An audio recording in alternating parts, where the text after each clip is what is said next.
Hey, we have an extra video today with the Fendick Theater Experience. I'm Blake. And I'm Sydney. Let's get started.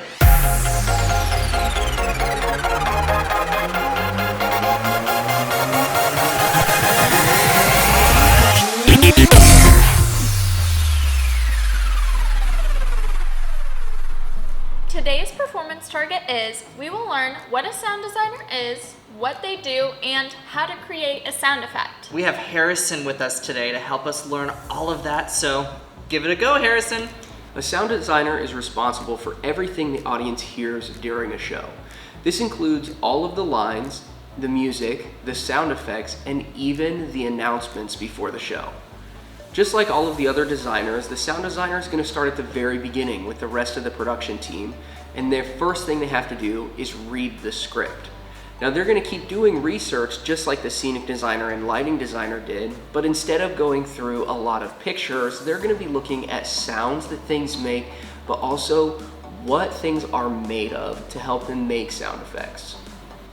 After doing all of their research, the sound designer is going to start thinking about where they want to place speakers in the theater. Now to do this, they're going to make a plot just like the lighting designer would, but instead it's going to have speakers on it. There's a lot of things that a sound designer has to keep in mind when they're doing this, like what type of speakers they're going to use and where they're pointed. After they're finished creating the plot though, it's going to end up going to the sound engineer who's in charge of making sure that everything is ready so that during tech, the sound designer is good to go. The sound engineer is the person who will run the show every single day while the show is going, and their job is to do everything just like the sound designer wanted.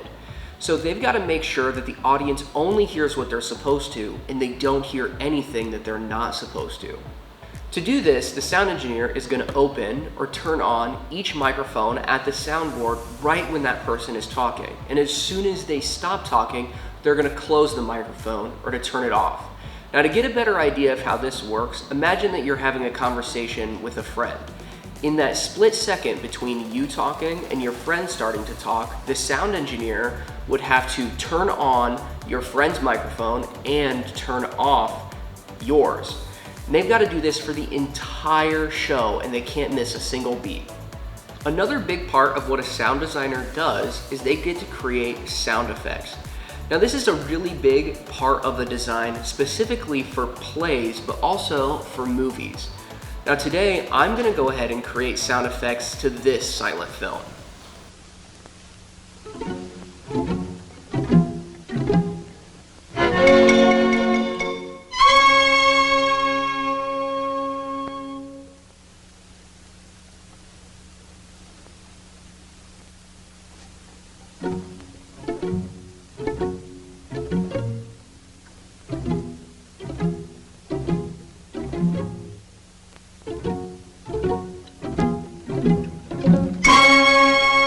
So now that you've read the script or seen the film, the first thing you're going to do is figure out what sound effects are needed.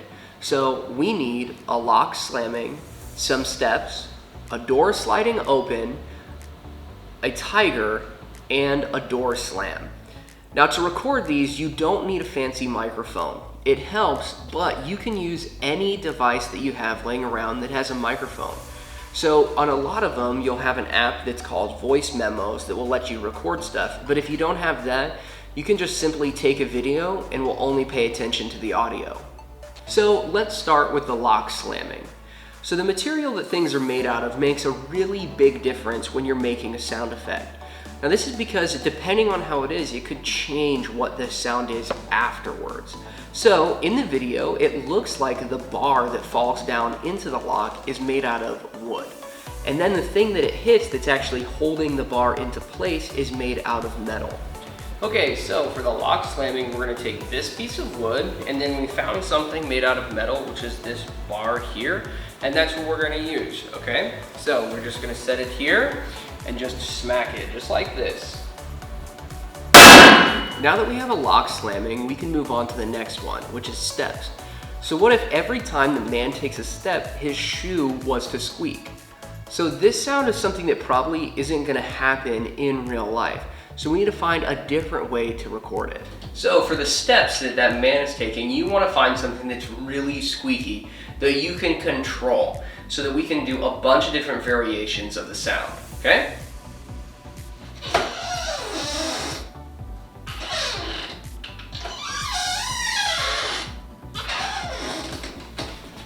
Okay, so now that we have that one, I'm actually gonna leave the rest of the sound effects in this video for you to send in to us. So in a theater, after the effects are made, they're all gonna get put into a playback software.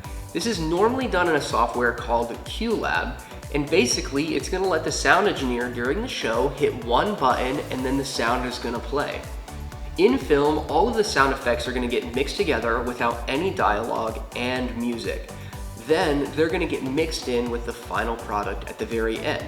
And after everything's all put together, that's the final product.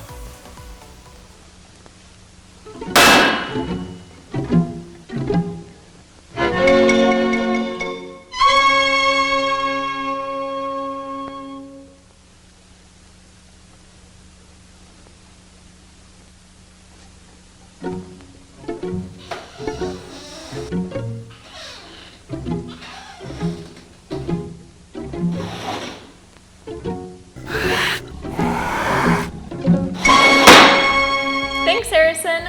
Now that Harrison's shown us how to do a sound effect, we want to see your sound effect. Once you've made your sound effect, submit a creation. Instructions on how to submit a creation are on the link below. Make sure to like and follow us on Facebook and Instagram, and hit that subscribe button. Thanks for creating and learning with us. Bye.